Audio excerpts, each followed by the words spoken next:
যে কোনো মৃত্যুই বেদনাদায়ক, সেটা আপনার শত্রুর হলেও, কারণ যে মানুষটি মারা যায় সে হারায় তার সব স্বপ্ন, পরিবার হারায় তাদের আশার প্রতীক।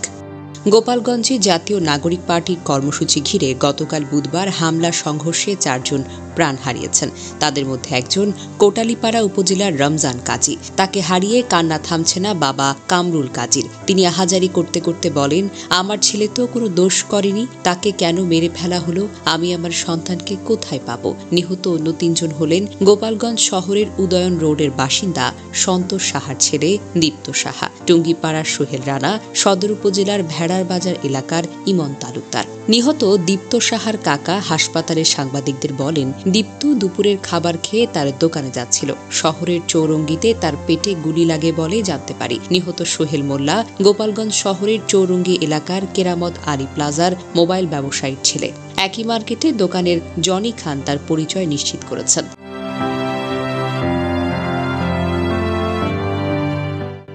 দেশ গড়তে জুলাই পদযাত্রার অংশ হিসেবে বুধবার দুপুরে গোপালগঞ্জ শহরের পৌর পার্কে এনসিপির সমাবেশ হয়। স্থানীয় সূত্র জানায়, সভার আগে এনসিপির সমাবেশস্থলে 200 থেকে 300 জন স্থানীয় জনগণ জয় বাংলা স্লোগান দিয়ে লাঠিসোঁটা নিয়ে হামলা চালায়। হামলাকারীরা মঞ্চের চেয়ার ভাঙচুর করে ও ব্যানার ছিঁড়ে ফেলে। সভা শেষে এনসিপি নেতারা গাড়িতে উঠে সমাবেশস্থল ত্যাগ করার সময় গাড়ি বহরে হামলা হয়। পুলিশ ও সেনাবাহিনীর সদস্যরা পরিস্থিতি নিয়ন্ত্রণে আনতে ফাঁকা গুলি ও সাউন্ড গ্রেনেড ছুড়ে হামলাকারীদের ছত্রভঙ্গ করার চেষ্টা করে। হামলাকারীরা পুলিশ ও সেনাবাহিনীর গাড়ি লক্ষ্য করেও ইটপাটকেল নিক্ষেপ করে। এই ঘটনায় মোট 4 জন নিহত হয়েছেন।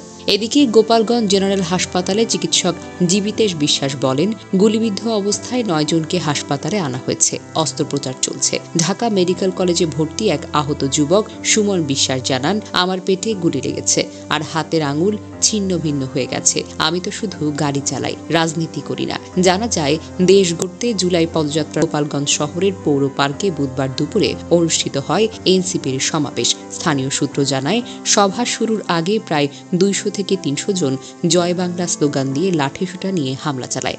ভাঙচুর হয় চেয়ার, ছিঁড়ে ফেলা হয় ব্যানার।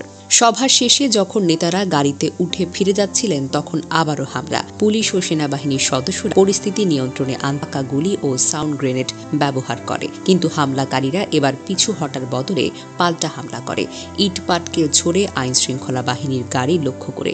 এদিকে সংবাদ সম্মেলনে নাহিদ ইসলাম বলেন, এনসিপি এবং গণ অভ্যুত্থানের নেতাকর্মীদের হত্যার উদ্দেশ্যে গোপালগঞ্জে মুজিববাদী সন্ত্রাসীরা জঙ্গি কায়দায় হামলা করেছে। আওয়ামী লীগের সন্ত্রাসীরা দেশীয় অস্ত্রশস্ত্র নিয়ে আমাদের গাড়ি বহরে হামলা চালায়। এ সময় তারা আইন শৃঙ্খলা বাহিনী ও সেনাবাহিনীর ওপর হামলা চালিয়েছে। এতে দেশবাসী ও বিশ্ববাসীর কাছে স্পষ্ট হয়েছে যে আওয়ামী লীগের যে একটা মুজিববাদী সন্ত্রাসী, তারা যে জঙ্গি বাহিনীতে পরিণত হয়েছে, তারা গণতান্ত্রিক কোনো প্রক্রিয়া বিশ্বাস করে না। তিনি আরো বলেন, গত বছরের 5ই আগস্টের পর গোপালগঞ্জ ফ্যাসিস্টদের একটি আশ্রয় কেন্দ্র হয়ে ওঠে। এছাড়া সারা দেশে যাদের নামে মামলা রয়েছে তাদের সবাই গোপালগঞ্জে আত্মগোপনে আছেন। গোপালগঞ্জে আওয়ামী লীগ ছাড়া অন্য কোনো রাজনৈতিক দল কোনো প্রোগ্রাম করতে পারবে না। আজকে সমাবেশের মধ্যে দিয়ে জাতীয় নাগরিক পার্টি সেই ধারণা পাল্টে দিয়েছে বলে দাবি করেন এই নেতা।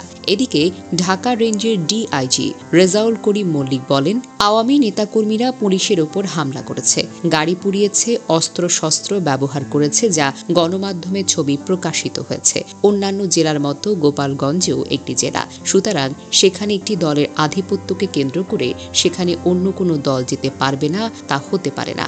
সব দলের যাওয়ার অধিকার রয়েছে সেখানে, আর গেলেই হামলা করবে, তা হতে পারে না। হামলাকারীদের খুঁজে বের করা হবে।